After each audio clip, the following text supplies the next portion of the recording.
Bonjour et bienvenue dans cette vidéo de présentation de Code Audit. Code Audit, en fait, c'est une plateforme qui va vous aider à répondre à plusieurs besoins des développeurs surtout. Les besoins qui sont aujourd'hui par rapport à la documentation, quand on vient sur un nouveau projet, on se pose la question à savoir comment on fait quand on ne nous laisse pas de la documentation. Et ça, c'est un problème qui perd beaucoup de temps, qui perd beaucoup d'énergie et d'argent. Alors, on va voir dans cette vidéo comment est-ce qu'on peut aider les développeurs maintenant avec notre plateforme à avoir une documentation rapide et facile. Pas que la documentation, on verra dans la vidéo les différents éléments que TechSolid et Code Audit peuvent vous aider. Alors, on verra la première partie, les différentes fonctionnalités. Alors, comme vous pouvez le voir, la plateforme, elle est simple à utiliser. Vous venez dans Google, vous tapez seulement Code Audit et vous êtes directement sur la plateforme. Alors, ça se charge rapidement sur n'importe quel navigateur. Vous avez Code Audit qui va se charger vite fait. Alors, vous avez Code Audit. Alors, on va voir les fonctionnalités. Dans Code Audit, l'interface, ceux qui veulent utiliser cette couleur, vous pouvez utiliser aussi, si vous voulez le blanc. Vous avez l'option là, vous cliquez ici, vous changez et vous avez. Alors, moi, je préfère cette option, donc je travaille avec ça. Vous avez la possibilité de changer la langue. Alors, c'est en deux langues, anglais, français. Donc, vous pouvez cliquer sur anglais et vous attendez quelques secondes. La plateforme va se charger et va être en anglais. Alors, ça se charge directement en anglais. Alors, ça se transforme en anglais. On va revenir, puisque la vidéo se fait en français, on va revenir en français pour être en conformité avec tout ce qu'on fait. On met en français. Alors, là, vous avez la plateforme se charge en français. Maintenant, on vous montre les différentes fonctionnalités, comment est-ce que la plateforme, ça marche. Alors, vous avez un assistant aussi qui est sur la plateforme si vous voulez poser une question. L'assistant est bilingue. Donc, l'assistant est par défaut en français puisque la plateforme est par défaut en français. Mais vous pouvez le changer en anglais. Donc, quand vous le changez en anglais, vous lui posez la question que vous voulez. Donc, quand on revient sur l'assistant français, vous pouvez lui poser quelles sont les analyses de sécurité. Vous lui posez une question, il va vous répondre rapidement. Alors, la démonstration, c'est pas pour l'assistant. Donc, vous avez les détails, vous lui poserez les questions comme vous voulez. Alors, on va voir comment est-ce que la plateforme marche. Vous cliquez ici. À la plateforme, on va utiliser une fonctionnalité simple. En 4 étapes, vous uploadez vos données, soit par Git, soit local, où vous écrivez vos codes. Et vous choisissez le type d'analyse que vous voyez. Et ensuite, vous avez votre analyse, votre rapport en quelques secondes. Alors, quelles sont les fonctionnalités qu'on va utiliser? Alors, nous avons quelques fonctionnalités très importantes qui sont sur la plateforme qui vont vous faciliter la vie. Alors, la première fonctionnalité, aujourd'hui, l'analyse de code pour détecter les vulnérabilités prend beaucoup de temps et c'est pas tout le monde qui a la compétence pour le faire. Alors, Code Audit est là pour vous aider. La partie refactoring. Aujourd'hui, on va vouloir améliorer notre code. On va vouloir voir où est-ce qu'on a des goulots étranglants ou on va voir comment est-ce qu'on peut faciliter l'augmentation du temps d'exécution du SAP. Et on va essayer de voir aussi comment est-ce qu'on peut traduire notre code d'un langage à un autre, analyser la performance de notre code pour voir est-ce qu'il y a la consommation de mémoire et la partie génération de tests. Là, ça prend beaucoup de temps et beaucoup de développeurs par erreur ne font pas souvent de tests pour leur code et plus tard ça cause d'énormes dégâts en production. Et la partie phare aujourd'hui, vous tombez sur un nouveau projet ou un projet existant, on vous demande de continuer le projet. Vous n'avez pas de documentation. Ou vous voulez apprendre sur un projet spécifique qui est sur GitHub ou sur n'importe quelle plateforme et vous ne savez pas comment vous allez procéder pour comprendre le code vu qu'il n'y a pas de documentation. Alors on verra comment est-ce que en quelques secondes la plateforme va vous aider. Alors quelqu'un va me dire quelles sont les différentes possibilités qu'on peut avoir. Vous avez une option gratuite qui vous donne 5000 tokens. Alors les 5000 tokens, ça va vous permettre de faire des analyses. De faire des analyses rapidement, mais ça peut finir vite. Alors vous avez l'option qui est à 58 euros, l'option qui est à professionnel qui permet de plus analyser l'option entreprise où vous n'avez pas de limitation sur les tokens.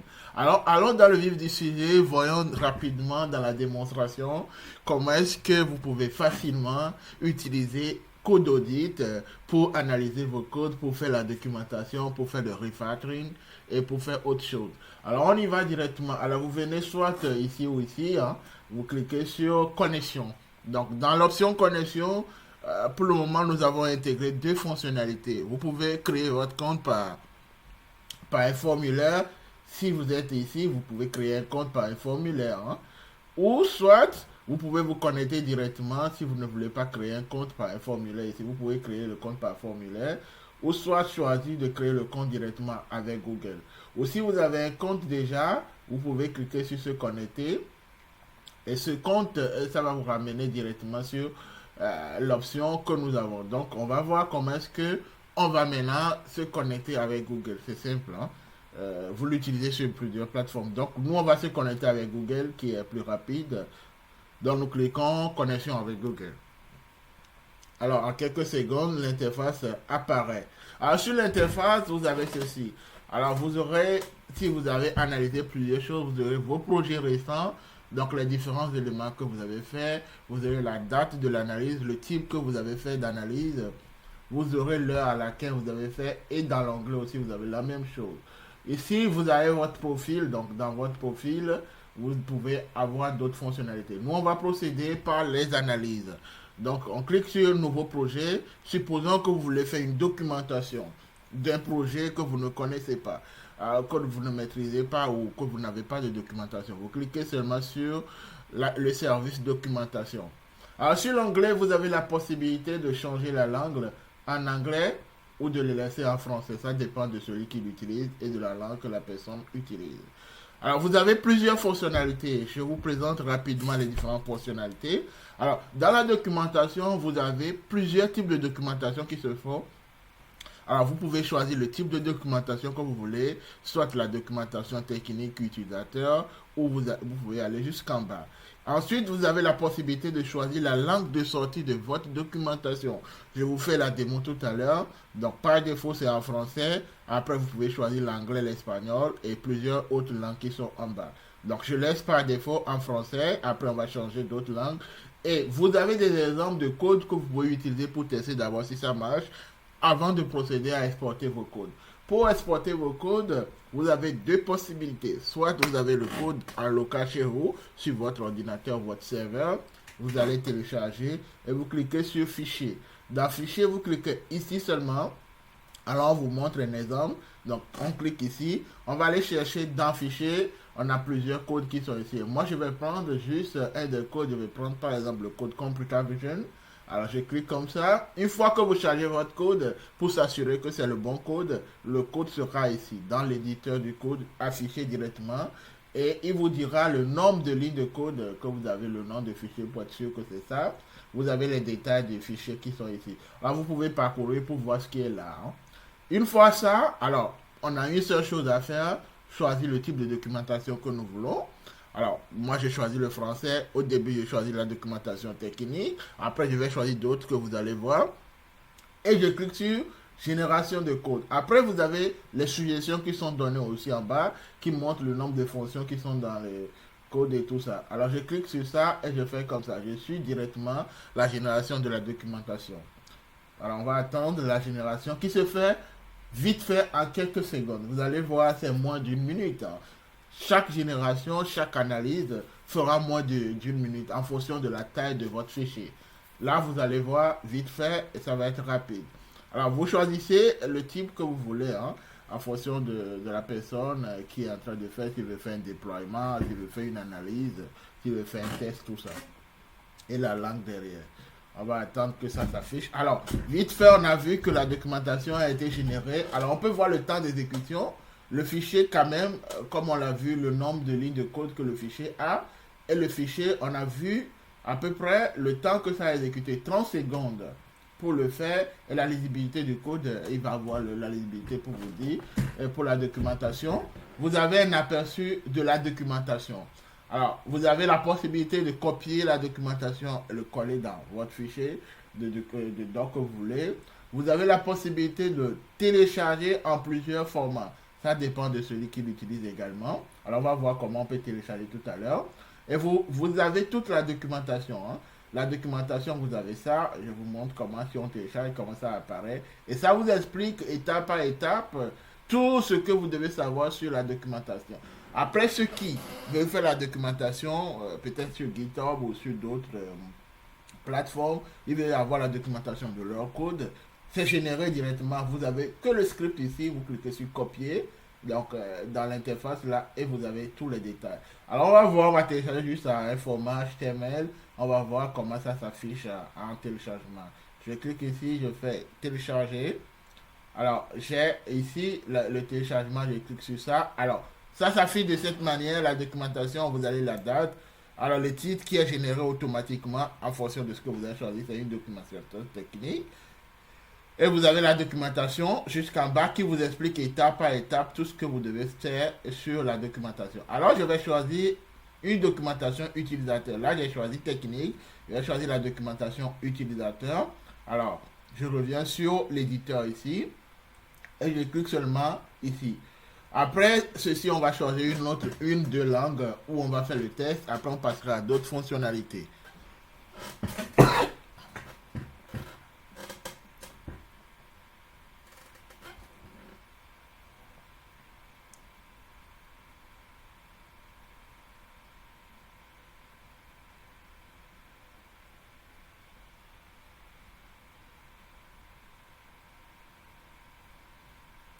Donc, vous voyez, ça tourne et ça va finir vite fait.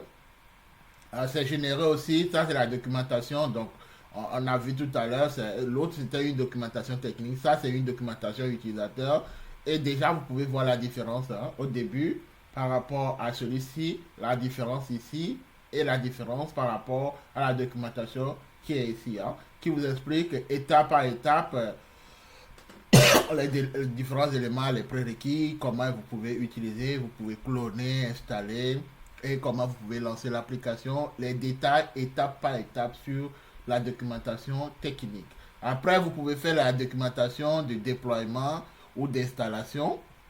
Donc, quelqu'un qui veut faire l'installation, on peut le faire. Alors, on va laisser cette documentation technique. On va juste voir la partie où on va changer la langue.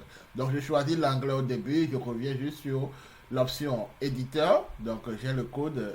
Là, j'ai l'éditeur qui est là. Donc, je vais cliquer seulement sur générer la documentation. À chaque fois quand je lance, vous allez voir la fin. La documentation est générée. Vous allez voir le temps au bout duquel la documentation est générée et les détails du token en fonction de l'abonnement que vous avez fait, le token qu'il a utilisé, le nombre de tokens. Alors là, j'ai fait sciemment, j'ai pris en fait un fichier qui a un long code. Donc là, on a vu la méthode simple, comment est-ce qu'on peut passer par le chargement d'un fichier local. On verra tout à l'heure si quelqu'un a un fichier sur Git, il veut aller chercher, il veut comprendre un code sur Git, comment il le fait. Là, j'ai choisi la langue anglaise, donc il me fait sortir aussi la documentation en anglais et de façon rapide. Et vous avez aussi celui-ci que vous pouvez publier sur votre truc. On va choisir une autre langue. Je vais choisir, je suppose qu'il y a beaucoup d'espagnol aujourd'hui, donc je prends l'espagnol. Donc je fais la même chose rapidement. Donc je ne vais pas changer le type de documentation, je vous laisse tester. Ou je ferai une vidéo plus longue sur chaque type plus tard. Alors j'ai ça, donc je suis ici, je clique, donc la langue de sortie c'est l'espagnol. Donc ici on veut voir vraiment si la documentation est générée en fonction du type que nous choisissons. Donc notons que nous avons choisi une documentation utilisateur. Et ensuite nous avons la langue de sortie que nous avons choisie. Donc la documentation, vous le voyez, c'est en espagnol. On l'a choisi, on a le type, ça nous explique tout en espagnol. Donc vous avez le truc rapidement, vous avez le temps d'exécution et le token qu'il a utilisé, tout ça. Alors on va maintenant choisir une autre méthode d'exporter le projet. Alors supposons que vous n'avez pas le projet en local, vous voulez exporter le projet depuis Git et tout ça, ou GitHub ou n'importe quoi. Alors, je viens ici, je suppose que je veux comprendre comment fonctionne YOLO V8 ou YOLO quelque chose. Je clique sur YOLO V8 par exemple ici. Et je vais aller sur GitHub, je vais aller chercher le code que je veux comprendre. Donc je clique sur le GitHub ou le projet que vous connaissez. Je clique sur le truc, Je vais choisir seulement le code et je vais juste l'exporter ici dans notre plateforme. Hein. Donc je prends Ultralustic et je vais dans ici. Hein. Je peux prendre n'importe quel code, mais je vais aller chercher un code de détection ou de segmentation. On peut utiliser n'importe quoi. Là, moi, je clique. Ça charge vite fait. Donc, je suis ici. Donc, je suis dans Ultralustic. Je clique sur Ultralustic. Ça m'ouvre. Donc, je vais travailler sur les modèles. Hein. Pas des trackers. Donc, un modèle de... On va voir comment le modèle de... Un modèle fonctionne. Donc, on clique sur le modèle. Ça me charge d'abord les modèles. Donc, là, je vais choisir. Donc, il y a les détections. Donc, je choisis le modèle de YOLO. Après, là, je suis allé trop loin dans le truc, mais je vais prendre un YOLO. Donc, on va voir comment est-ce qu'on peut faire l'entraînement. Donc, on ne comprend pas la documentation, ça nous prend un temps, on ne veut pas regarder des vidéos. Je viens ici, je copie juste le code ici. Je viens sur la plateforme, je viens dans Git, je clique sur importer. Alors, c'est un projet public. Si c'est un projet privé, vous aurez besoin d'utiliser un token. Là, c'est un projet public, donc je colle directement le code ici. Je n'ai pas besoin de faire quoi que ce soit. Je colle seulement le lien du code. Et tac, vous allez voir, le code est importé directement. Le code est importé. Là, on veut faire une documentation. Donc, on va changer, on va le mettre en anglais ou n'importe quelle langue. Je mets une documentation utilisateur. Hein. Et je fais comme ça, je clique comme ça. Et la documentation sera générée facilement. Alors, je ferai la même chose pour les autres services, mais là, j'ai des codes d'exemple. Donc, vous allez remarquer que ici, j'ai des exemples que vous pouvez utiliser quand vous venez sur la plateforme pour voir comment ça fonctionne. Après quoi, vous pouvez charger vos codes et tout ça. Donc, sur les autres services, au lieu de charger, là, j'ai fait la première partie pour vous montrer comment vous pouvez charger. Sur les autres services, je vais utiliser seulement les codes d'exemple que j'ai intégrés dans la plateforme que vous pouvez utiliser, que je vais utiliser pour montrer comment fonctionne. Donc là, ça nous montre facilement. Hein. Donc il nous montre la documentation sur ça. Il nous explique comment ça fonctionne, les étapes par étapes, comment je dois procéder pour configurer et comment je fais les choses. Donc il m'explique tout. J'ai les détails à temps réel et rapidement. Et regardez, par rapport au temps qu'on perd, combien de temps on a gagné. On a utilisé 35 secondes environ. 35 secondes pour analyser le code. Si on compte le temps de chargement, disons c'est moins de 5 minutes, nous avons notre documentation. Voilà de façon rapide comment vous pouvez utiliser le service de documentation. Vous pouvez tester tout, la sortie de langue. Alors on va partir sur une autre fonctionnalité qui vraiment dérange beaucoup d'utilisateurs aujourd'hui, c'est la génération des tests automatiques. Alors ça, c'est vraiment difficile à gérer. Donc on va voir, on peut charger un code, hein. Je vais charger un code vite fait. Alors il va me détecter, il peut me détecter, mais je peux venir ici, je fais comme ça, je charge mon code, ou je peux utiliser un code d'exemple. Donc je prends le code d'exemple gestionnaire de cron, de validation des données, je clique ici, alors ça va détecter directement. Donc on a chargé notre code, soit on passe par Git comme on l'a dit tout à l'heure, on peut passer par Git aussi, ou soit on peut charger localement, ici ou ici.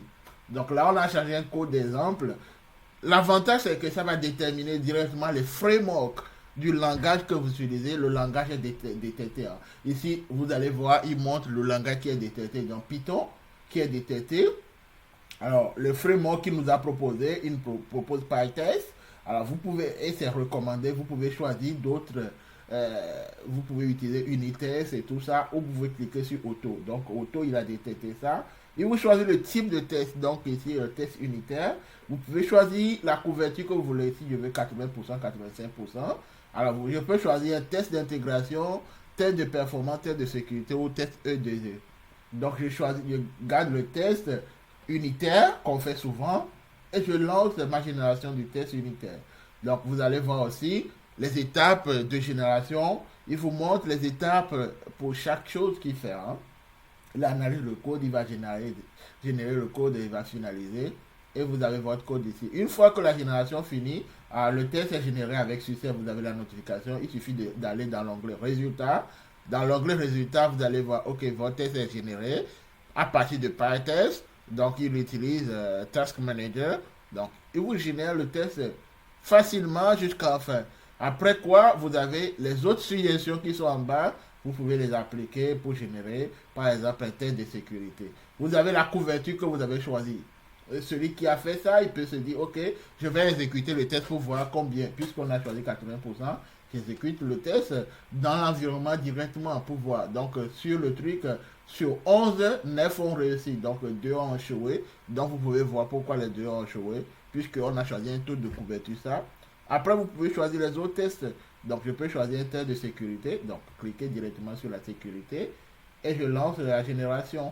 Donc, voilà rapidement aussi comment vous pouvez utiliser la gestion de ça. Après, j'ai utilisé Python. Quelqu'un va me dire, ok, on est dans Python, on ne peut pas utiliser un autre langage, on va prendre React. Donc, quand on est dans React, on a ça, il détecte directement, ok, la recommandation. Donc, le framework utilisé pour React, on a un test de sécurité. Moi, je vais revenir sur le test unitaire. Et je peux générer aussi directement le test unitaire pour un code React, pour un code C++, le code que vous voulez. Hein. Après avoir utilisé d'autres fonctionnalités, vous allez voir comment est-ce qu'on peut procéder pour faire les choses. Donc là, ce test est fini. On vient aussi dans résultat. Le test a été généré, donc ce qu'il a utilisé la bibliothèque et le test est généré facilement. Une fois fini, vous cliquez sur télécharger, donc il vous donne directement le nom du test qui a été généré. Si c'est en Python, il vous donne ça. Donc voilà de façon rapide comment vous pouvez utiliser la fonction de génération de tests. Et parmi les tests, n'oubliez pas, les frameworks sont choisis automatiquement, ou soit vous pouvez aller choisir ce que vous voulez en fonction du langage. Vous pouvez choisir le type de test que vous voulez, un test unitaire, un test d'intégration, de performance, de sécurité ou autre chose. Vous revenez sur la plateforme, on revient sur notre page d'accueil. Donc là, on a vu la partie test, on a vu la partie documentation. On va voir la partie ici, le refactoring. Donc on va cliquer sur le refactoring. Alors vous avez la possibilité aussi de choisir le type de refactoring que vous voulez. Donc, ce qu'on va faire, nous, on va choisir, on va avoir les nouvelles syntaxes, donc quelque chose de modèle. Et ensuite, on va voir, ok, parmi les fichiers, on va utiliser un fichier d'exemple, donc Python. Je clique sur le code Python. Donc, une fois que j'ai cliqué sur le code Python, le code est chargé ici. Alors, la seule chose que j'ai à faire maintenant, c'est de cliquer sur Refactorer. Donc, je clique sur ça et je suis les étapes. Donc, les étapes, il me dit ce qu'il est en train de faire, étape par étape, étape par étape. Et une fois fini, on va voir le code refactoré dans la fenêtre de code refactoré et vous pouvez comparer étape par étape pour s'assurer. Donc là, on vient de finir. Vous avez vu en moins de quelques secondes, le code a été généré. Alors, on a nos codes originaux ici, le code avant et le code refactoré. Donc déjà, vous voyez déjà la différence. Donc, il va utiliser data class, il va utiliser d'autres options. Donc, pour travailler, on voit déjà la différence. Hein. Donc, le refactoring a été fait facilement. Et vous avez votre code refactoré facilement. En bas, on a l'onglet suggestion qui vous montre les différentes choses qu'il a fait. Donc, les lignes auxquelles il a fait les changements. Donc, il a expliqué. Vous avez le métrique qui a été utilisé. Donc, il vous montre le métrique qui a été utilisé. Le pattern. Si un design pattern a été utilisé, il vous explique. Et vous pouvez en bas voir, ok, ligne avant, ligne après. Et la réduction d'erreur, le score final, vous pouvez comparer étape par étape les détails. Même si vous l'avez en haut ici, vous pouvez le faire. Hein. Vous avez en haut ceci, mais en bas vous avez les détails. Donc, il vous explique aussi à la fin ce qui a été fait directement. Là, on a vu Python, on peut faire d'autres langages, il suffit d'aller charger votre fichier. Là, on a fait la documentation, on a fait le refactoring de modélisation, on peut utiliser la sécurité aussi. Donc, aussi pour la sécurité, on revient juste ici, on vient en haut pour voir si la sécurité, on clique ici et ça nous génère le truc de sécurité. Voici rapidement comment on utilise la partie de refactoring sécurité. Vous pouvez charger votre fichier aussi par Git, comme ici on l'a dit tout à l'heure, vous cliquez juste ici, vous chargez votre fichier, si c'est public ou c'est privé, vous l'utilisez. Hein. Alors, ce que vous allez remarquer dans tous les cas, les codes ne sont jamais enregistrés sur la plateforme. Quand vous travaillez, votre code n'est pas enregistré. Donc, vous avez le code qui est travaillé, vous travaillez à la fin, et c'est fini. Vous allez avoir l'historique, mais le code n'est pas enregistré. Donc, vous verrez votre code dans la fenêtre et le code de refactorer à la fin. Vous pouvez aller charger votre fichier. Donc, en local ou pas, donc si vous voulez charger localement, vous avez la possibilité de le charger.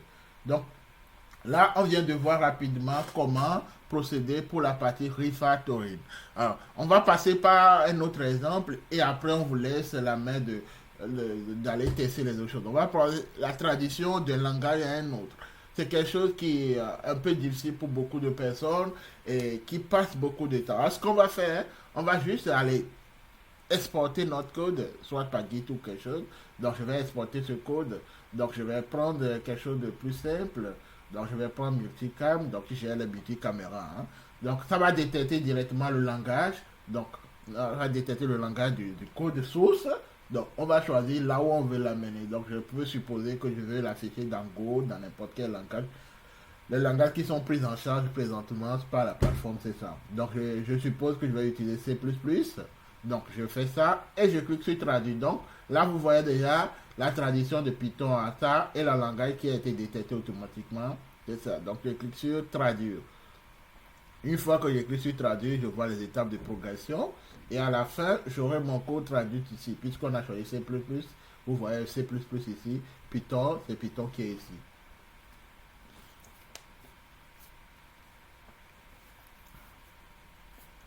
Dans deux séries de vidéos, je vous montrerai étape par étape les différentes fonctionnalités qui sont là pour chaque service que vous pouvez utiliser. Là, on a vu seulement dans cette vidéo les quatre fonctionnalités principales qu'on peut utiliser. Donc là, le code, on quitte de Python pour aller en C++. Donc on a vu les bibliothèques qui sont utilisées, c'est pas la même chose. On va utiliser les bibliothèques, le code qui a été écrit, comment ça procède. Donc, il nous montre étape par étape comment on fait les choses jusqu'en bas, donc par rapport au code que j'ai fait là-bas. Donc, vous avez votre code et vous pouvez copier ou télécharger quand vous cliquez ici directement le code Translate Code Pattern, donc Python en tout C++. Donc, vous avez ça et vous pouvez l'utiliser et tester dans vos environnements pour voir si tout fonctionne bien comme pour vous. Alors, allez, c'est rapide. J'espère que cette vidéo vous a montré en bref comment est-ce que notre plateforme fonctionne et on espère vous voir nombreux sur la plateforme pour tester les fonctionnalités. Alors, on aura d'autres fonctionnalités. Vous avez remarqué aujourd'hui, on exporte les fichiers, on importe et on exporte aussi des fichiers depuis Git ou local où on peut écrire notre code. Prochainement, dans la fonctionnalité qui va venir, on va exporter tout un projet complet qui va vous aider à faire les choses. Donc, je vous laisse tester. Donc, je ferai la vidéo sur la sécurité, tout ça. Mais ça, c'est la vidéo principale de présentation de la plateforme et des fonctionnalités. Une fois que vous travaillez, vous avez les détails qui sont ici de ce que vous avez utilisé. Après, vous pouvez utiliser les autres fonctionnalités et nous revenir en commentaire si vous avez aimé. N'oubliez pas de vous abonner à notre plateforme aussi, à notre chaîne. Ça sera un grand plaisir pour nous. Hein. Merci à vous et bonne journée.